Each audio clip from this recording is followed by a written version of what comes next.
또 그 이전에 있던 사회사본 같은 경우는 이 암리아 종교회보다 벌써 한 400년, 500년 전에 있었던 내용인데 그때부터 벌써 39권의 성경이 이미 널리 유대인들 사이에 쓰이고 있었다는 거죠. 그러니까 암리아 종교회의나 나중에 이제 신약도 마찬가지예요. 신약도 어떤 공의에 의해서 이제 성경이 신약 성경이 이제 결정되었다라고 주장하는 사람들이 있어요. 그러나 그런 것이 아니라 아까 얘기했던 성경의 그 정경이 지금 정경으로 인정되는 기준이 이제 세 가지 기준이 있다고 그랬잖아요. 저자와 어떤 그 가르침과 어떤 이제 사람들 이러한 기준에 의해서 이제 이미 그 오랜 기간에 의해서 그것이 이제 초대교회라든지 아니면 이 유대인들 이 커뮤니티 사이에서 이미 인정된 것을 거기서 이제 인정한 것 뿐이지 거기서 뭔가를 빼고 넣고 이렇게 한 내용이 아니라는 거죠.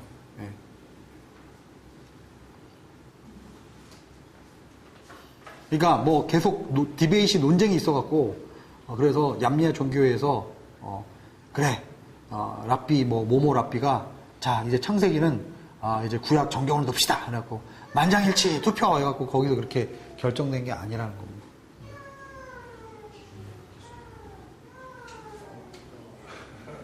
궁금해서겠습니다. 네네. 지금 성경에 이런 뭐 사실 아주 중요한 건가요? 네네. 성경이 정경시 외교인만 해서 누군가에서 결정돼서 보고 그 결정을 한 당이 참 누군가 궁금한 것이 있습니다. 네네. 어쨌든 제가 신약 통독할 때 지난번 학기에 요거에 대해서 사실 1시간 정도 워낙 질문이 많으셨어요. 신재신 집사님이 굉장히 질문을 날카롭게 하셔서 제가 열심히 뻘뻘 흘리면서 그 다음 주에 뭐 이제 위경, 외경 뭐 이런 거 다 제가 한번 설명을 해드린 적이 있는데요. 나중에 신재신 집사님한테 한번 외경 전문가거든요.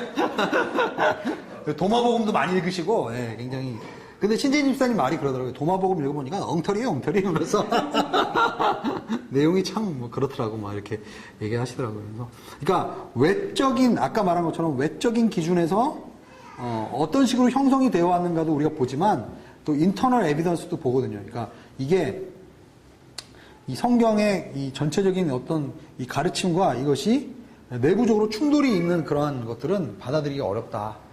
여러 가지 이렇게 기준이 있어요. 그러니까 한 가지 어떤 그런 요소로 딱 이렇게 됐다라고 얘기할 수가 없는 그런 내용이죠. 자, 그러면 전체적으로 역사를 한번 쭉 살펴보겠습니다. 네.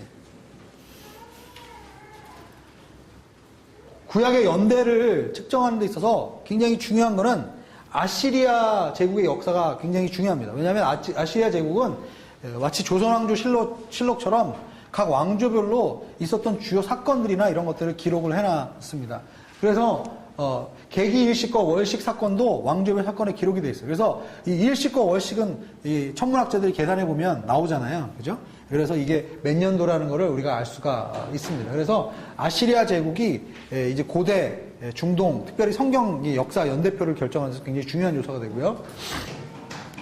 열왕기상 6장 1절에 보면 이런 말이 있어요. 솔로몬이 이스라엘 다스린 지 4년이 되고 출애굽한 지 480년이 지난 해였더라. 이런 얘기가 있어요. 그러니까 솔로몬의 솔로몬이 다스리던 그 시대를 린치핀으로 해서 거기를 이제 기준점으로 해서 모세가 출애굽한 시점이 480년이 지난 시점이다라고 보는 거죠. 그리고 당시에 열왕기상에 보면 시삭이라는 이집트의 바로죠. 애굽의 바로가 이집트 왕을 침공했던 그 역사의 기록이 나오는데 이게 아수르 제국의 역사의 기록이 보면 BC 925년이라는 기록이 있습니다. 그래서 이거를 계산을 해서 보면은 이제 출애굽을 BC 1446년으로 계산을 하게 되죠. 그리고 출애굽기 12장 40절에 보면 애굽에서 430년이 있었다. 그러면 야곱이 애굽으로 이주해온 해는 얼마로 계산할 수 있습니까? 여기다가 430을 더하면 되겠죠, 그죠? 우리 모르시면 윤영구 집사님한테 계산은 제일 빠르시기 때문에 그래서 네, 죄송합니다. 그래서 어쨌든 이렇게 연대를 계산할 수가 있는데요. 그런데 이것이 딱 연도를 이렇게 딱 들어맞지가 않는 게 많이 있어요. 예, 그래서 성경의 여러 자료들을 이렇게 우리가 보면은 이게 연도와 이게 이제 우리가 어렴풋이 이쯤 됐을 때 이렇게 되는 거라고 우리가 보여지는 거지, 예, 정확하게 막 1446년 이렇게 막 저희들이 계산해서 잘 맞지 않는 그런 부분들이 있어요. 이것을 계속 지금 황소 고고학이라든지 또 다른 역사의 기록들을 통해서 이게 이제 지금 검증해 나가고 있는 과정 속에 있는데, 왜냐하면 이 아수르 제국의 역사 자체도 우리가 정확하게 연도를 추론할 수 없는 부분들이, 즉 성경의 사가들뿐만 아니라 이 세속 사가들도 이 역사를 자세하게 이것이다라고 딱 이렇게 측정하지 못하는 부분들이 많이 있거든요. 그렇기 때문에 이 정도의 연대로 우리가 보는 것이다, 이렇게 생각을 하시면 됩니다. 자, 그래서 이제 메소포타미아 시대로 올라가 볼까요? BC 2900에서 2000년 정도가 되는 시점을 우리가 이제 메소포타미아 시대, 그래서 수메르 문명, 그죠? 우리가 뒤에 이제 성경 지도를 잠깐 보시면, 성경에 처음에 보시면 맨 뒤에 페이지에 보시면 성경의 지도가 나오죠. 제가 복사하면서 이게 좀 흐려져서 제가 이렇게 펜으로 이렇게 그은 거예요.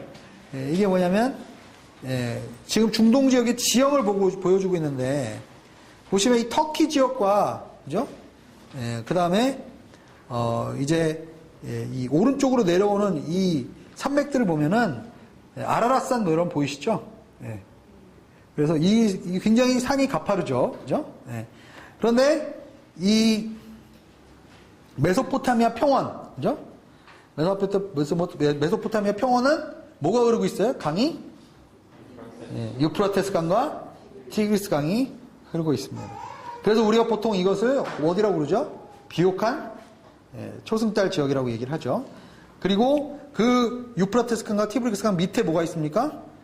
우리가 아는, 우리가 살고 있는 아라비아 사막이 있는 거죠. 그래서 중동에서 가장 문명이 맨 처음에 발전했던 곳이 어디냐? 지금 여러분 보시면 수메르가 있죠. 유프라테스 강 하구에 있는 쪽에 이제 티그리스 강과 유프라테스 강이 만나는 그 지역에 이제 델타가 형성이 되겠죠. 그래서 그 지역에 이제 고대 문명이 처음 시작이 된 것입니다. 그래서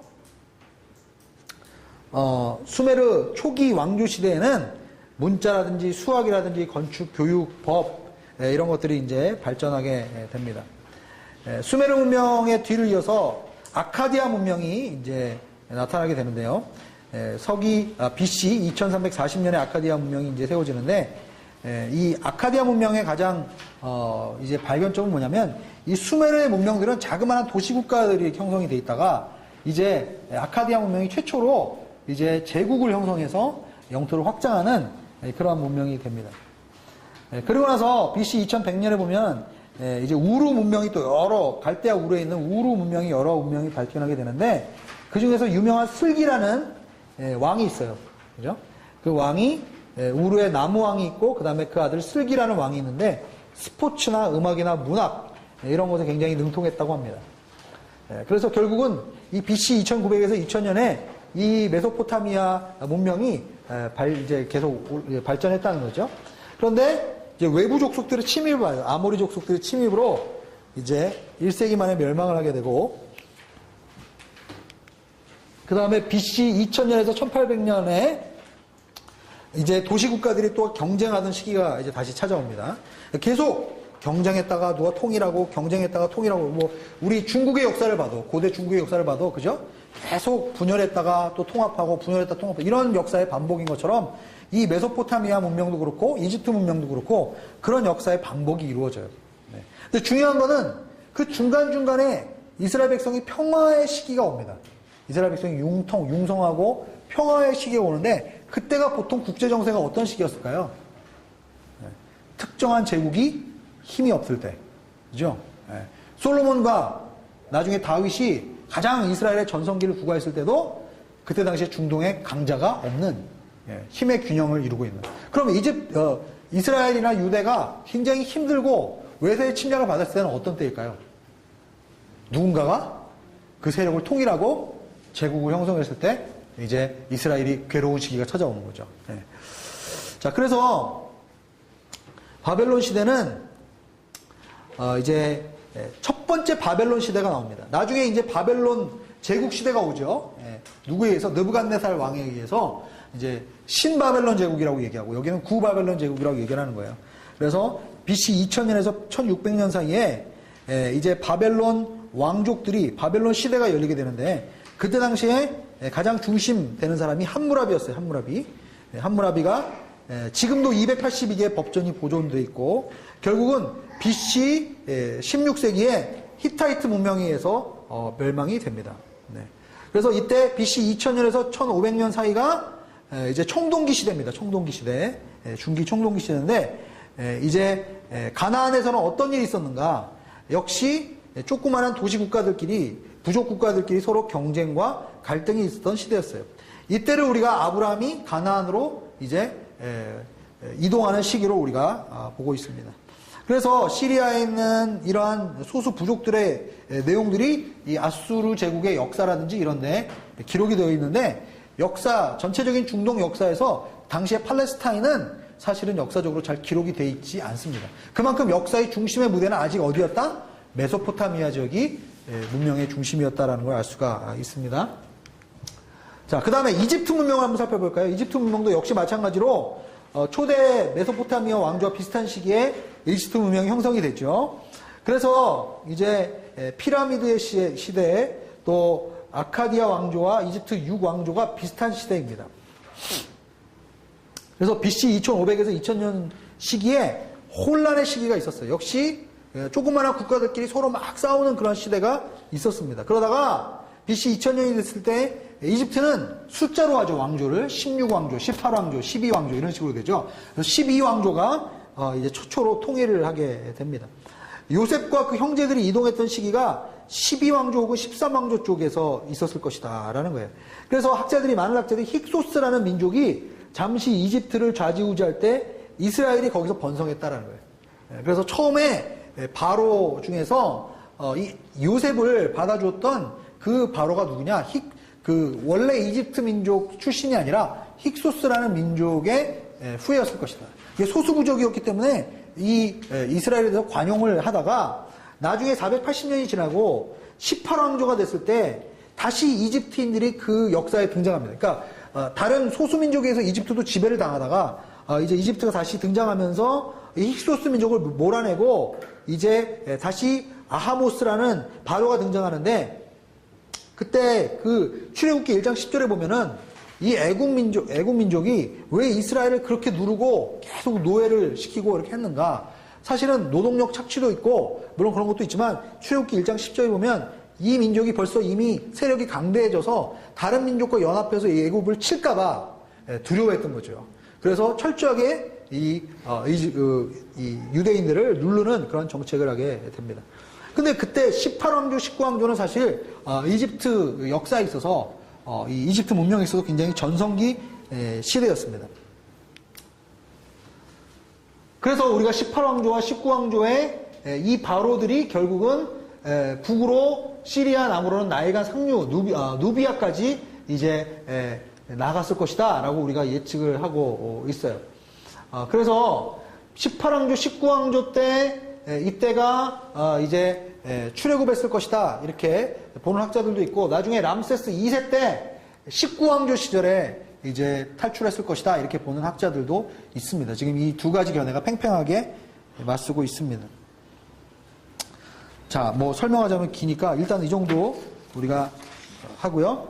그 다음에 후청동기 시대 BC 1500년에서 1200년도 시대인데요. 이때는 이제 국제무역이 활성화됩니다. 그래서 이집트와 팔레스타인, 시리아, 메소포타미아까지 무역로가 이제 열리게 돼요. 자, 여러분 제가 나눠드린 지도 두 번째 페이지를 한번 보시면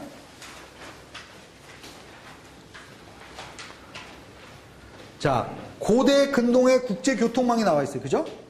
고대 근동의 국제교통망. 어디서 시작해야 됩니까? 이집트로부터 시작해요. 이집트. 이집트로부터 시작을 해서 길이 몇 개가 나 있죠? 다메섹까지 몇 개의 길이 있습니까? 크게 2개의 길이 있어요. 보이십니까? 네. 크게 2개의 길이 있어요. 색깔로는 2개의 길인데 하나는 해변길이고 하나는 왕의 대로입니다. 하나는 그리고 이제 해상길이 있죠. 바닷길이 있는데 바닷길은 이제 접어두고 해상길이 이제 연결이 되는 거예요. 이때부터. 그래서 이 해변길이 굉장히 중요했어요. 그래서 무기토라든지 아벡이라든지 이런 도시들이 이제 무역 교통로가 된 거죠. 그리고 이집트에서 오른쪽으로 가는 길, 그러니까 해안으로 따라서 무기토, 아벡이라는 길이 이게 이제 해안길이고요. 왕의 도로는 어디냐? 이제 노브에서 시작해서 가네스바네아, 페트라, 그죠? 페트라, 그 다음에 다메섹까지 가는 도로죠. 이 페트라가 제가 뭐라고 그랬죠? 작년에 설교하면서 에돔 땅이라고 그랬어요. 에돔 땅, 그죠?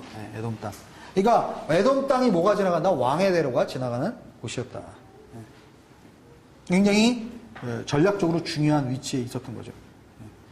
결국은 그때까지는 제가 아까 얘기했죠. 처음에는 이 팔레스타인 지역이 역사에서 중심부가 아니었다가 이제 이 교역로가 완성되면서 이 메소포타미아 지역과 이 이집트를 연결하는 이 교역로가 결국은 팔레스타인을 통해서 2가지 길이 지나가게 되죠. 그 2가지 길이 만나는 곳이 어디입니까? 다메섹이죠. 그죠? 다메섹.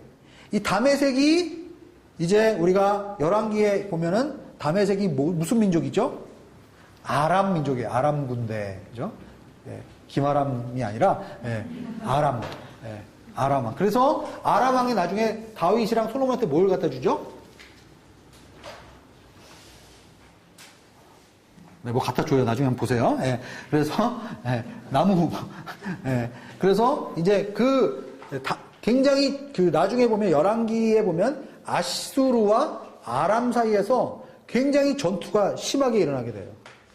그걸 우리가 이제 나중에 열왕기상을 읽을 때 그거를 잘 이렇게 우리가 살펴보시면은 왜 이런 자꾸 아람 얘기가 나오고 왜 아수르 얘기가 나오는지를 우리가 이번에 좀 잘 살펴볼 필요가 있습니다. 자, 어쨌든 제가 지금 말씀드리고자 하는 것은 국제무역이 이제 후기 총동기 시대부터 활성화가 되면서 팔레스타인 지역의 지중해 연안 도시들이 영향력이 강화되기 시작합니다. 이때가 이스라엘을 치면 사사시대입니다. 사사시대.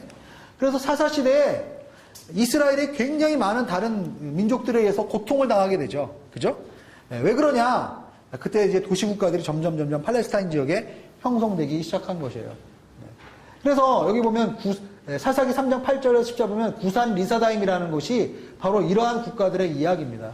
그래서 이러한 시리아 지역에서 이제 북메소포타미아 지역에서 힘을 얻다가 결국 히타이트 민족에 의해서 패권을 내주게 되고 결국은 나중에 그들이 팔레스타인으로 내려오면서 사사기 시대에 이스라엘을 어렵게 했던 첫 민족이 된다라는 거예요. 그러니까 이들도 처음에 북메소포타미아 지역에서 이제 전쟁을 막 하다가 지면서 히타이트에서 지면서 이들이 이제 팔레스타인으로 내려오게 돼요. 밀려서 내려오게 되면서 결국은 사사기 시대에 이스라엘 민족을 괴롭게 하던 민족들이 다 어디서 넘어오느냐? 메소포타미아에서 넘어오는 사람들이라는 거죠.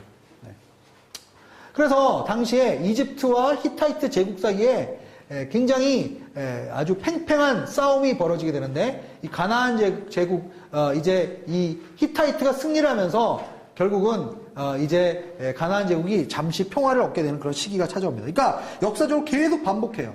어떤 그 두 세력 가운데 아주 팽팽하게 세력 균형이 이루어지면 이스라엘이 상대적으로 평화를 누리게 되는 시기가 있어요. 그러다가 어떤 민족이 통일을 하게 되면 그 민족의 영향력 아래 들어가게 되면서 이스라엘도 그것에 휩싸이게 되는 그러한 경우가 생기게 되는 거죠. 자, 이제 철기 시대를 봅니다. 철기 시대는 BC 1200에서 1000년으로 보는데 이제 철기 시대가 돌아가자 히타이트가 무너집니다. 그리고 그때 당시 아시리아와 이집트의 힘도 크게 약화가 되고 그 다음에 지중해 항구 도시들이 이제 역시 약화가 돼요. 왜냐하면 철기 시대 때 이스라엘로 진입하던 민족이 어디였느냐? 블레셋 민족입니다. 블레셋 민족은 원래 에게해죠. 에게해 쪽에서 있던 해상 민족이었어요. 그런데 이들이 이제 배를 타고 이제 가나안 지역으로 팔레스타인 지역으로 와서 정착하고 이주를 하게 됩니다. 근데 이 블레셋 민족은 뭘 가지고 있었어요? 철기 민족이었어요. 철기 민족. 그래서 사무엘상에 보면 그 요나단 그 기록을 보면 이제 요나단이 이제 블레셋 진영으로 그 무기를 갖고 있는 소년과 함께 이제 적장으로 뛰어들게 되죠. 그때 이스라엘의 철기 무기를 가진 사람이 사울 왕과 요나단밖에 없었습니다. 근데 블레셋은 다 뭘로 무장하고 있었다? 다 철기 무기로 무장하고 있었다. 옛날에 우리 고구려랑 한나라랑 싸울 때 들었죠? 옛날에 주몽 기억나세요? 주몽에도 보면 거기 뭐죠? 대장장이 이계인 씨 나오는 그 사람이 나중에 이제 철기 무기를 개발하게 되죠. 그래서 이제 우리 고구려가 철기 무기로 무장하면서 한나라랑 이제 대항할 수 있게 되는데 그 전까지는 우리 고구려는 다 청동기였고 한나라는 철기였어요. 그래서 우리가 맨날 깨졌죠. 그러다가 이제 철기 무기로 무장하면서 이제 우리가 이제 했는데 역시 마찬가지로 이제 이때 당시에 이 블레셋 민족이 유입되면서 그러면서 이스라엘과 블레셋 사이에 끊임없는 전투가 이제 시작이 됩니다. 그런데 당시의 국제관계에서는 아시리아도 약화됐고 이집트 힘도 약화됐다고 그랬죠. 그러면서 각 제국들이 힘이 약화되는 시기예요. 그러면서 블레셋이 들어올 수 있었던 것도 그런 원인이었죠. 자, 그 다음에 다윗과 솔로몬 시대는 이제 두 번째 철기 시대예요. 그러니까 선철기 시대, 후철기 시대로 얘기하는데 이 두 번째 철기 시대에서 다윗은 블레셋을 몰아내고 시리아 팔레스타인 영토를 장악해서 군사력이 최고조에 이르게 됩니다. 그러니까 다윗이 이스라엘의 전성기를 구가하게 되죠. 그러면서 솔로몬은 아버지의 영토 확장을 기본으로 경제적인 부를 누리게 되죠. 그러나 군사적으로는 이미 많이 악화가 되고 있었다고 합니다. 그래서 무거운 세금을 부과하고 노역을 많이 부과했죠. 그래서 요새들을 많이 건축하고 그래서 벌써 백성들의 원성을 많이 샀고요. 그래서 결국 쇠퇴의 징조를 말년에 보이게 되고 그 아들 르호보암 시절에 결국은 여로보암과 하면서 남유다와 북이스라엘이 나눠지게 되죠. 그리고 이집트에 그때 시샥이라는 애굽의 바로가 나타나게 돼서 결국은 이 솔로몬이 세웠던 이 많은 요새들을 파괴시키고 그리고 다시 교역로 진입에 성공하는 그러한 일이 있게 됩니다. 그러니까 애굽도 계속 아까 제가 보여드린 것처럼 왕조에 따라서 왕조가 이제 융성하기도 하고 이제 하락하기도 하고 이런 거를 반복을 하죠. 그러면서 이집트 우리 이스라엘 역사에 많이 좌우를 하게 됩니다. 자, 솔로몬 사후로 이제 BC 950에서 800년 사이에 아람 사람들이 부강합니다. 아람 나라. 원래 이 아람은 북유프라데스 출신의 후기 청동기 시대부터 살았습니다. 그러나 바다민족의 유입으로 북쪽으로 이동하게 돼요. 바다민족이 뭐라고 그랬죠? 아까? 블레셋이라고 그랬죠. 블레셋이 들어오면서 이들은 북쪽으로 옮겨가게 됩니다. 그래서 이 아람 사람들의 중심 도시는 다마스커스였습니다. 우리 여기 아부다비에는 김아람 씨가 계시지만 저기 다마스커스에는 이 아람의 제국들이 있었어요. 그래서 이 아람 나라가 이스라엘과 아수르 제국 사이에 완충 역할을 해줬어요. 그래서 당시에 비슷한 시기에 이제 아수르 제국이 조금씩 부상하기 시작했거든요. 그래서 아람과 더불어 비슷한 시기에 아시리아가 점점 아수르라고 부르기도 하고 아시리아라고 부르기도 하는데 그래서 이 샬마니스 3세 때 북유프라테스를 통합하고 서쪽으로 정보를 시도합니다. 그러니까 점점 이 아수르가 이제 세력이 커지면서 이것을 막기 위해서 아람의 벤하닷 왕이라는 왕이 나오죠. 구약에 보면 벤하닷 왕이라는 아람 왕이 나와요. 이 아람 왕과 북이스라엘의 아합 왕이 같이 연합국을 형성하죠. 그래서 이 살마네저 3를 이제 싸우게 되는데 이 전쟁에서 결국은 아수르가 승리합니다. 아수르가 승리하지만 아수르도 굉장한 군사력을 잃게 돼요. 그래서 결국은 아수르가 서쪽으로 넘어오는 것을 결국 아합 왕이 막게 됩니다. 아합 왕이 그때 당시 이스라엘에서 굉장히 융성한 시기에 있던 왕이었죠. 그죠? 물론 종교적으로는 영적으로는 타락한 왕이었지만 그래서 왜냐하면 그때 당시에 이 아합 왕의 아내가 누구였어요? 이세벨이었죠. 이세벨이 이방 여인이었잖아요. 이방 여인 중에서도 서쪽에 있는 두로와 시돈 쪽에서 온 사람이었거든요. 그러니까 굉장히 재력과 이런 것이 막강한 여인이었어요. 그렇기 때문에 이것이 아합이 그냥 단순히 좋아서 결혼한 것이 아니라 굉장히 정략적인 세력을 이렇게 만들기 위해서 결혼한 것이라고 볼 수가 있는 거죠. 북이스라엘은 아람과 아시리아 사이에서 훨씬 더 이 아람 군대와 그죠? 아람이 계속 등장해요. 북이스라엘을 괴롭히는 국가 중에 하나가 아람이에요. 아람. 나중에 이제 성경 보시면 압니다. 근데 왜 그럴 수밖에 없느냐? 이스라엘이 위치가 어디죠? 북이스라엘 위치가 북쪽이잖아요. 그러니까 이제 아람은 어디 있다고 그랬죠? 다마스커스에 시리아에 있다고 그랬죠. 그러니까 더 위쪽에 있죠. 그러니까 위에 아수르는 아까 제가 말한 것처럼 북유프라데스에 있다고 그랬죠. 그러니까 이 북쪽에서 이 두 나라가 싸우고 있는데 북이스라엘이 거기에 낀 것이죠. 그래서 남유다가 훨씬 더 상대적으로 국가가 오래 갔죠. 북이스라엘보다. 왜 그러냐? 물론 영적으로 보면 북이스라엘이 우상을 많이 섬겨서 물론 멸망한 것으로 성경은 기록되어 있지만은 세계사적으로 역사적으로 국제관계적으로 보면은 북이스라엘은 이 아수르와 아람 사이에서 계속 충돌에 시달리는 그러한 형편이었다라는 거예요. 그래서 나중에 보면은 북이스라엘과 남유다가 연합해서 연합군을 형성해서 이들과 싸우는 이야기도 나와요. 나중에 이 열왕기를 읽어보면은 그러한, 왜냐하면 워낙 북이스라엘이 힘드니까. 그래서 남유다가 같이 도와주는 그러한 일들도 있습니다. 남유다는 고립정책으로 해서 상대적으로 더 조용했어요. 그죠? 그리고 무역로가 지나가지가 않았어요. 근본적으로 북이스라엘은 다메섹으로 가는 길에 무역로가 이제 통과를 하는데 남유다는 아까 제가 얘기했던 그 해안도로와 왕해도로가 남유다를 통과하지는 않았던 거예요. 그러니까 열강들이 보기에는 위에 있는 아람과 이제 아시리아가 보기에는 결국 별로 중요하지 않은 그런 나라인 거죠. 그래서 남유다는 상대적으로 공격을 덜 받았다라는 거예요. BC 8세기 중반에 여로보암 2세 때 결국 북이스라엘의 두 번째 전성기입니다.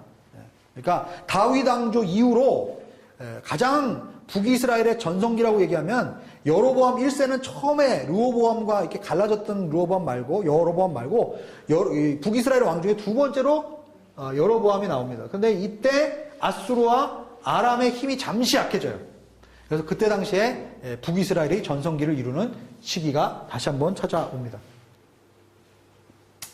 자, 그러다가 이제 디글랏 빌레셋 3세 때부터, 즉 BC 745년부터 다시 왕성한 제국으로 발돋움을 시작합니다. 먼저 시리아를 장악하게 되고, 그죠? 그러니까 아수르가 이제 서쪽으로 진출하기 위해서는 어쨌든 누구를 먹어야 돼요? 다마스커스를 먹어야 되는 거예요. 시리아를 먹어야 되는 거예요. 그죠? 그러니까 메소포타미아에서 이쪽 팔레스타인으로 넘어오기 위한 항상 관문이 어디다? 다메섹이었다. 다마스커스를 결국은 차지해야 했다라는 거예요. 그러니까 항상 이 시리아는 오른쪽에 있는 바벨론 지역과 왼쪽에 있는 이스라엘 지역에서 버퍼 역할을 했던 거죠. 그래서 아사드라는 사람이 옛날에 사담 후세인과 아사드 사이에서 이 나세르, 이 세 나라가 결국은 어떤 식으로 이 연합을 형성하느냐에 따라서 했던 거예요. 왜 처음에 유나이티드 아랍 제국이 생겼을까요? 나세르와 시리아가 통합을 한번 한 적이 있죠. 누구를 견제하기 위한 것이었을까요? 오른쪽에 있는 바벨론, 즉 이라크를 견제하기 위한 것이었죠. 그러니까 이 시리아는 항상 세력이 왼쪽이 강해지면 왼쪽으로 왼쪽이 강해지면 오른쪽에 갖다 붙어서 왼쪽을 견제하고, 그다음에 오른쪽이 힘이 커지면 왼쪽으로 달라붙어서 오른쪽을 견제하는 그런 역할을 한 거예요. 시리아가. 그러니까 결국은 이 디글랏 빌레셋 3세가 시리아를 장악하고, 그리고 나서 이제 무역로를 확보하게 됩니다. 그래서 열왕기상 16장, 17장에 보면은 시리아 왕 르신과 북이스라엘 왕 베가가 힘을 합쳐서 유다의 아하스 왕을 공격하죠. 그때 아하스가 디글랏 빌레셋에게 도움을 요청합니다. 그러니까 왜 그렇습니까? 결국은 이 디글랏 빌레셋에게 도움을 요청해서 이 두 사람을 이제 도움을 요청해서 결국 살게 되죠. 그럴 때 결국은 이 아하스 왕이 나중에 이 디글랏 빌레셋에게 조공을 바치는 일이 있게 된 것입니다. 그리고 아시리아는 베가 대신에 호세아를 북이스라엘 왕으로 세우게 되고, 호세의 반역으로 살마네셀 5세가 북이스라엘을 공격해서 함락시키게 되죠. 살마네셀 5세를 이어서 사르곤이 왕이 되고 제국을 더 든든히 하고, 그래서 이제 힘을 기울이죠. 그러면서 반아수르 정책을 쓰던 유대의 히스기야 왕이 히스기야 왕과는 부딪히지 않습니다. 그렇지만 나중에 그의 아들인 사네립이 이제 BC 704년이 되면서 이제 부딪히게 되는 일이 생기게 되는 거죠.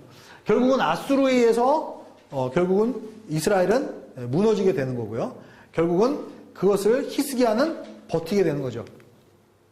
그래서 사네립은 바벨론을 무력화시키고 이제 바벨론을 동조해서 자신들을 반대했던 군가들을 정복하기 시작합니다. 페니키아, 시돈, 아코 등을 정복을 하고요. 그 다음에 팔레스타인 지역으로 정벌을 시작해서 아크론을 함락시키집니다. 그러나 사네립이 결국은 유다를 복속시키지 못해요. 그런데 이 아수르의 역사의 기록을 보면 이 이스라엘 팔레스타인 지역에서 패배했다는 역사의 기록이 없습니다. 왜 그럴까요? 자기들이 진 거를, 자기들이 졌다는 거를 창피하니까, 항상 역사는 뭐의 편이다? 승자의 편이다. 그래서 자기가 졌던 것, 자기가 패배했던 거는 기록하지 않아요. 그래서 아수르의 역사에는 이 히스기야가 하나님을 의지해서 이제 사네립이 쳐들어갔지만 결국은 함락시키지 못한 그 역사가 나오지가 않는 거죠. 그러나 우리가 성경을 통해서 보면 히스기야는 아주 신비로운 방식으로, 그죠? 하나님을 의지해서 결국 그때 당시에 최강의 제국이었던 사네립의 군대를 물리치게 되는 그러한 일이 있게 되는 거죠. 네. 그런데 재밌는 거는 히스기야 아들 므낫세, 이스라엘에서 가장 사실은 이스라엘 전체 역사를 통틀어서 가장 악한 왕 중에 하나라고 알려져 있는 아들이 히스기야의 아들이에요. 희한하죠? 이 므낫세는 정책을 바꿉니다. 반아수르 정책. 아버지는 반아수르 정책을 폈는데 아들은 친아시리아 정책을 펴니다. 그런데 이 아수르도 결국은 이제 오래 가지 못해요. BC 663년에 이집트를 비롯한 가장 넓은 영토까지 확장을 하다가 결국은 점점 역사의 뒤안길로 사라지게 되죠. 자, 그 다음에 이제 바벨론, 즉 북쪽에 있는 이제 국가가 이제 아수르 제국이었다면은 이제 밑에 남쪽 남메소포타미아에서 일어난 갈대아인들로 인해서 일어난 제국이 바벨론 제국이라고 할 수 있는데, 이 바벨론은 메소포타미아 중에서 한 축을 담당하는 그런 국가였어요. BC 622년에 이제 독립을 선포하고 저항을 시작합니다. 나버폴라살 왕, 이 왕이 굉장히 중요하죠. 이 왕이 이제 결국은 메대 저항군과 함께 싸우고, 그 다음에 612년에 니누의 성을 함락시킵니다. 그리고 칼케미시 전투에서 결국은 최종적으로 아수르를 멸망시키는 그러한 이제 일들이 일어나게 됩니다. 그러니까 점차적으로 640년 이후로, BC 640년 이후로 점점 아수르가 약화되고 바벨론이 점점 이제 올라가게 되죠. 나보폴라살의 아들 느부갓네살이 이제 등장하게 되는데, 느부갓네살이 605년부터 562년까지 왕을 다스리게 되는데 오랫동안 다스리죠. 역사가들 중에서, 세속 역사가들 중에서 당시의 제국의 역사 중에서 가장 성공적이고 가장 외치와 내치에 성공한 왕이라고 평가를 받습니다. 그리고 나중에 이 느부갓네살은 이집트까지 이제 쳐서 내려가게 되는,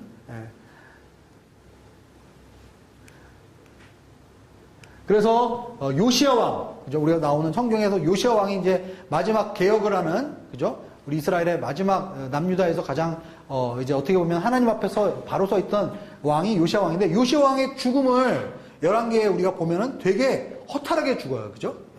11개에서 보면은. 근데 왜 그랬느냐? 아시리아가 멸망하는 것을 원했기 때문에 칼케미시에서 이집트 군대가 오는 것을 막으려다가 결국은 죽은 거죠. 그러니까 결국은 이제 요시아의 둘째 아들인 여호야김이 이집트에 의해서 이제 세워지게 됩니다. 이 이후의 역사는 성경에도 기록이 되어 있죠. 여호야김, 그 다음에 나중에 여호야김이 이제 그 속국이 되죠. 그러나 598년에 여호야김이 다시 저항을 합니다. 그래서 여호야김이 이제 바벨론의 공격을 받죠. 그리고 이제 여호야김이 포로로 끌려가고 삼촌인 시드기야를 왕으로 세웁니다. 그러나 역시 시드기야 역시 이집트와 밀약을 해서 다시 반역을 하죠. 그래서 이제 느부갓네살이 또 거병을 해서 이집트를 복속시키고 587년에는 예루살렘 성읍과 성전이 무너지게 됩니다. 그래서 느부갓네살이 이제 죽은 이후에 바벨론 제국도 급격하게 쇠락의 길로 가게 되죠. 느부갓네살 이후에 4명의 왕이 이제 출현합니다. 그런데 이 4명의 왕이 하나같이 다 무능하고 실정을 했어요. 그래서 결국은 이제 페르시아의 고레스 왕이 점점 힘을 얻게 됩니다. 그래서 페르시아의 고레스 왕은 메대 제국과 연을 끊고 바벨론과 힘을 합쳐서 메대를 복속시킵니다. 그리고 메데 바사 제국을 이제 형성하죠. 성경에서 메데 바사라는 말이 나오면 이 페르시아 이 제국이라는 것을 우리가 생각하시면 돼요. 그래서 나중에 이 메데 바사 제국은 바벨론까지 복속을 시키고 그래서 결국은 페르시아 제국을 형성하게 되죠. 그런데 고레스는 이때 당시에 자신을 정복자, 독재자보다는 해방자, 자유자로 이렇게 자기를 나타내기를 원했습니다. 그래서 이제 각 그 제국에 있는 나라들에게 유화적인 정책을 쓰게 돼요. 그래서 그 각 정책, 각 그 포로로 끌려왔던 바벨론의 포로로 끌려왔던 사람들을 각 나라를 이제 보내는 일들이 시작이 되죠. 그래서 고레스 왕을 통해서 우리 이스라엘도 다시 예루살렘으로 이제 유대로 돌아가게 되는 일이 있게 됩니다. 그 뒤를 이은 다리우스 왕은 이제 다니엘서에 나오죠. 다리우스 왕도요. 근데 이 그리스와 전투를 시작하게 됩니다. 그래서 당시에 중동에서 처음에 어떤 제국이 생겼어요? 아수르 제국, 그 다음에 바벨론, 그죠? 그 다음에 지금 페르시아 제국이 일어났는데 페르시아 제국과 이제 누가 맞붙게 되죠? 그리스. 요번에 다음 주에 저희가 가게 될 그리스와 전투가 시작되게 됩니다. 그러면서 다리우스 왕이 이 그리스와의 전투에서 계속적으로 힘을 이제 잃어가게 되죠. 나중에 알렉산더 대왕이 출현하면서 BC 3세기에 이제 페르시아 제국도 완전히 멸망하고 역사의 뒤안길로 사라지게 됩니다. 그리고 이제 알렉산더 대왕 이후로 역사의 이제 중심은 어디로 오게 됩니까? 헬라, 그리스, 나중엔 로마로 이제 가게 되는 거죠. 네. 자, 여기까지 구약의 역사에 대해서 조금 흐름을 좀 우리가 살펴봤는데요. 여러분이 성경을 읽으실 때 이런 역사적인 흐름을 좀 이해하시면은 조금 더 도움이 될 것 같아서 제가 말씀을 드렸습니다. 자, 뭐 성경을 우리가 역사서나 이런 걸 볼 때 조금 더 자세하게 설명할 수 있는 부분도 있으면 좋겠고요. 자, 그래서 여러분 지도를 보시면 이스라엘의 지형을 아는 것이 굉장히 중요하죠. 그죠? 네. 그래서 수메르 문명이 어디서 시작됐다고요? 티그리스 강과 유프라테스 강이 만나는 이 델타 지역, 비옥한 지역에서 이제 수메르 문명이 시작이 된 것이죠. 네. 그리고 여러분 중간에 보시면 바벨론이 나오죠. 그래서 바벨론을 통해서 바벨론 왕조가 이제 시작이 되고요. 위에 가면 아수르가 나오죠. 와수르. 네. 아수르는 이제 티그리스 강에 가깝습니다. 그죠? 네. 그리고 아시리아 위로 올라가면 뭐가 있습니까? 니누에가 나오죠. 니누에가 우리가 지금 알고 있는 이라크 북부에 있는 모술이라는 도시입니다. 그죠? 네. 그리고 이제 왼쪽에 보시면 아람 나하라임이라는 말이 있죠. 그죠? 예. 여기가 뭡니까? 지금 알레포가 지금 시리아의 도시죠. 그죠? 예. 여기가 시리아 쪽이죠. 그래서 여기는 어디예요?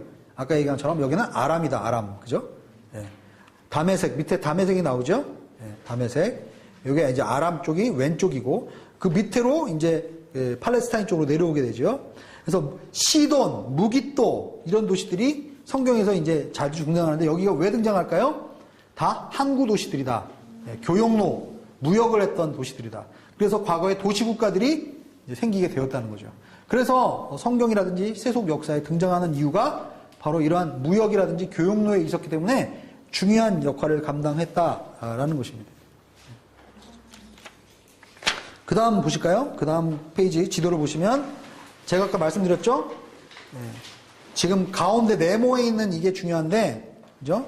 이 네모를 확대한 게 오른쪽 밑에 나와 있는 지도죠, 그죠? 그래서 왼쪽으로 가는 이 길이 해변길이고, 그죠? 가사, 아스돗, 소고 이렇게 쭉 지나가서 다메섹까지 이르는 도시가 바로 이 해안도로를 중심으로 해서 가게 됩니다. 왜 해안도로로 가게 됐을까요? 이스라엘의 이 지형을 우리가 생각을 해보셔야 돼요. 자, 다시 그 뒷페이지를 한번 볼까요? 뒷페이지 보면은 이스라엘의 지형이 나와 있어요. 그죠? 지형이 나와 있는데, 자, 왼쪽이 뭐예요? 바다죠. 지중해죠. 지중해고, 그 다음에 이제 해안 지역은 어때요? 고도가 낮습니다. 그러다가 요단강으로 가기 전에 뭐가 있습니까?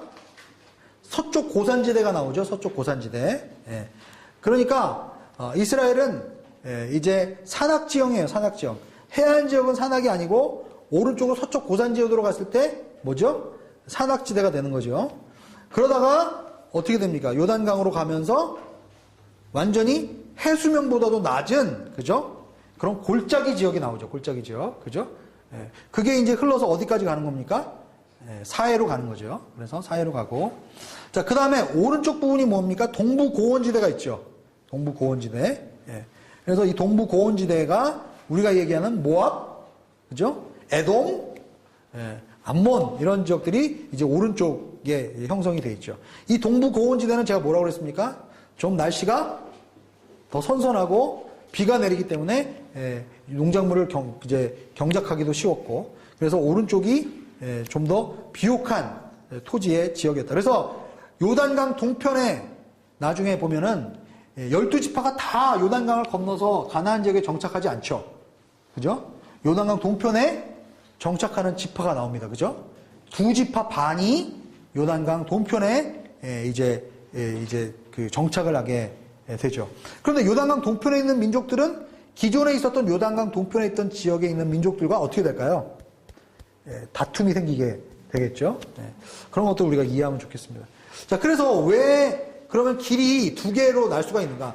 해안 지역으로 왜 길이 나는가 이해가 되시겠죠. 왜냐하면 서쪽 지역이 대부분 다 고산 지역이기 때문에 거길로 무역로를 잡기는 어려웠다는 거죠. 어려웠죠. 그리고 골짜기 쪽으로 가기가 어려웠다. 그래서 동부 고원지대 옆으로 이렇게 돌아서 가든지 아니면 서쪽 고산지대 옆에 있는 해안가 도로 쪽으로 가든지 이렇게 두 가지 교역로로 사람들이 갈 수밖에 없었다는 겁니다. 나중에 우리가 출애굽 여정을 보면서 왜 이러한 출애굽 루트를 이제 이스라엘 백성이 갈 수밖에 없었는가? 왜 나중에 에돔 땅과 모압 땅을 통과해야 되는데 그쪽 왕들에게 허락을 받아야 했는가? 이런 부분들도 우리가 생각을 해볼 필요가 있는 것이죠. 그러니까 이스라엘 지형을 우리가 좀 이해하면은 좀 더 이해가 될 수가 있을 것 같습니다. 자, 오늘은 일단 성경에 대해서 기본적으로 우리가 여러 가지 내용들을 이렇게 했는데요. 질문 있으신가요? 다음 주에 강의를 하면 일주일 동안 이 내용에 대한 얘기를 하는 건가요? 다음 주 강의는 이제 저희가 4월 3일 날 하잖아요. 다음 주는 저희가 창세기, 출애굽기. 일본 내용에 대한 강의가 항상 이어집니다. 예. 근데 아마 제 생각에는 창세기, 출애굽기만 강의를 하게 될 것 같고요. 12일 날 레위기, 민수기, 신명기를 해야 될 것 같아요. 왜냐하면 창세기가 굉장히 중요한 책이거든요. 출애굽기도 내용이 굉장히 많아서 레위기까지는 하기 어려울 것 같고 창세기, 출애굽기만 하고 3과 세 번째 강의 때 레위기, 민수기, 신명기를 하게 될 것 같습니다. 근데 제일 중요한 거는 여러분 구약 성경을 제일 잘 이해하기 위해서는 이 모세오경을 잘 이해해야 돼요. 모세오경을 이해를 못하면 다른 이게 다 풀리지가 않아요. 그래서 될 수 있으면은 여러분 초반부에 이 모세오경 강의할 때 여러분들이 될 수 있으면 참석을 잘 하시면, 그래서 모세오경을 열심히 읽으면 굉장히 많이 도움이 됩니다. 특별히 출애굽기와 신명기가 사실 율법의 가장 중요한 부분이라고 할 수 있어요. 그 부분을 우리가 잘 이제 이해를 하면은 여러분이 나중에 구약을 이해하는 데 있어서 굉장히 도움이 많이 됩니다.